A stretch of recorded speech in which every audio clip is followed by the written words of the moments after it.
Northern California could be losing one of its most famous tourist spots if President Trump's plan to reopen Alcatraz Island as a prison comes to fruition. Let's go to Ana Maria DiPietro from the Fact Check team to discuss this further. So a lot of interest here. Tell us everything we need to know about the plan as well as the potential cost. Right. So back in May, President Trump announced he was directing the DOJ, FBI, and DHS to reopen an enlarged and rebuilt version of Alcatraz to house the country's, quote, most ruthless and violent offenders.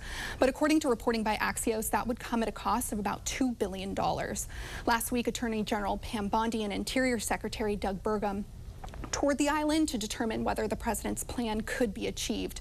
Burgum wrote on X that the visit was done to start working to, quote, renovate and reopen the site to house the most dangerous criminals and illegals. On that note, the president has an infamous history. Tell us more about who did time there. Yes, so some of the biggest names include the notorious Al Capone, American gangster George Machine Gun Kelly, and Alvin Karpist, who was dubbed the first ever public enemy #1.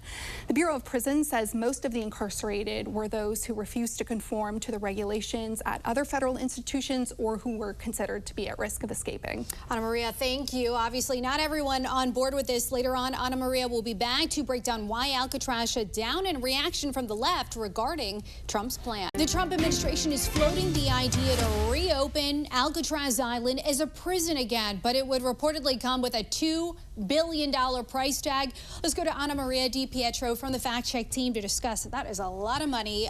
Alcatraz stopped operating as a prison in 1963 after about 29 years of operation. Tell us more about what led to that closure. So the short answer is money. At the time, several $1 million were needed for restoration and maintenance, due partly because of the deterioration caused by the San Francisco Bay's saltwater environment, and that did not include the daily operating costs. The Bureau of Prisons says Alcatraz was 3 times more expensive to operate than any other federal prison.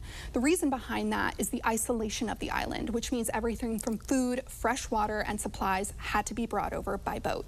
So it makes sense. Cost, obviously a big issue. Democrats have been vocal in their opposition to President Trump's plan, most notably former House Speaker Nancy Pelosi. Tell us more about her comments, her reaction. So Pelosi's congressional district includes Alcatraz Island, and she said she does not believe the former prison is going to reopen. She called the idea, quote, the Trump administration's stupidest initiative yet. There's also concern regarding the financial loss. The National Park Service says the island gets more than 1 million visitors every year and takes in about $60 million in annual NPS revenue, which helps to fund park projects. That's an interesting layer of this story. We shall see. Ana Maria, thank you. For more on this Fact Check team topic, including links to their sources, just scan that QR code or visit the National Desk.